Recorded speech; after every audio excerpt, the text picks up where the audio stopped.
Je crois qu'il y a un volcan de haine qui couve en France depuis maintenant des dizaines d'années et qui aujourd'hui explose ses laves, je dirais, à la fois vers la police, vers la haine de la France tout court. Et je veux dire, la gauche, les progressistes qui pendant des années ont inventé des haines fantasmagoriques, le fascisme, le nazisme, les bruits de bottes, les heures sombres, etc.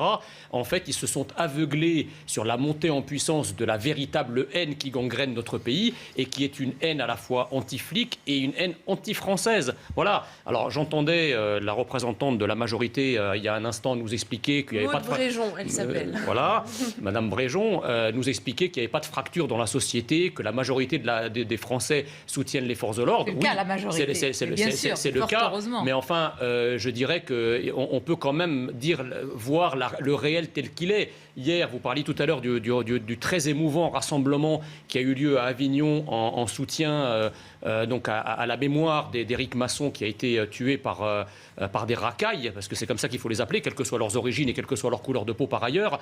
On n'a pas vu beaucoup de diversité dans la foule qui était là. Donc on voit bien que sans être, si vous voulez, sans être islamiste, sans être communautariste, il y a effectivement toute une frange de la population française qui ne se sent plus concernée par la France. C'est ce que décrivent alors dans leurs mots. Là, vous allez un peu vite en besogne quand même. Rien n'indique dans ce que vous dites en réalité ce que vous tentez de démontrer. Je suis désolé.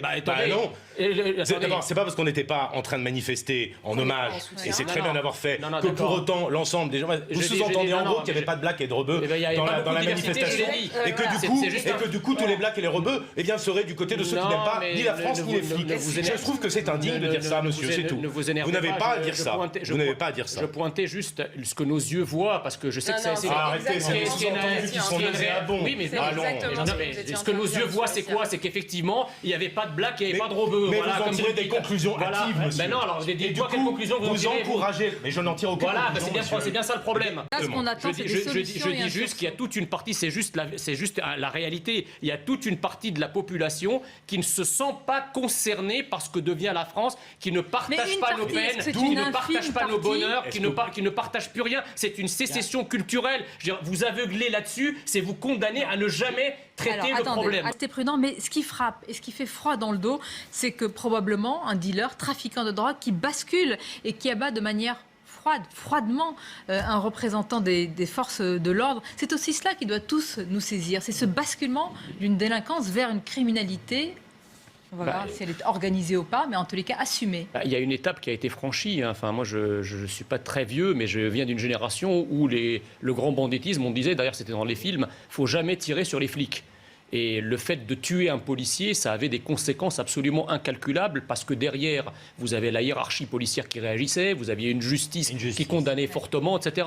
Et donc on avait effectivement des gens qui avaient le sens de l'État aux manettes. Aujourd'hui, il y a un code de l'honneur côté délinquant, voilà, côté mafia. Maintenant, si vous voulez, il y a effectivement une sorte de délitement, pour reprendre un mot à la mode, mais le délitement au sein de l'appareil d'État également. Alors j'entendais Gérald Darmanin nous dire, sans que personne d'ailleurs le lui demande, il disait il s'agit d'un Français né en France. Donc en fait, il faut comprendre à travers cette déclaration que c'est un Français né en France comme Mohamed Merah, quoi. Mohamed Merah, il était Français né en France, ça ne faisait pas de lui un Français pour autant, ou en tout cas sur le plan culturel et identitaire. Donc vous voyez, je ne comprends pas pourquoi Darmanin dit ça alors que personne lui a demandé. C'est comme si en fait il exorcisait une réalité, parce que vous savez que le lien entre l'immigration... quand même, non, mais vous savez bien que depuis plusieurs semaines, il y a un lien qui est fait à juste titre entre certaines immigrations et la montée de l'ensauvagement et de la violence dans la société française. Et effectivement, peut-être que Gérald Darmanin a voulu effectivement... Gérald Darmanin a répondu pour exorciser... Attendez. C'est le sujet que lui pointe puisqu'il dit délitement. Vous auriez voulu qu'un flic se fasse buter, qu'en plus le mec court pendant encore des semaines. Bon, j'imagine ce que vous allez dire. Non, c'est-à-dire, j'ai envie de poser une question au garde des Sceaux. Enfin, le Rassemblement national, combien de morts?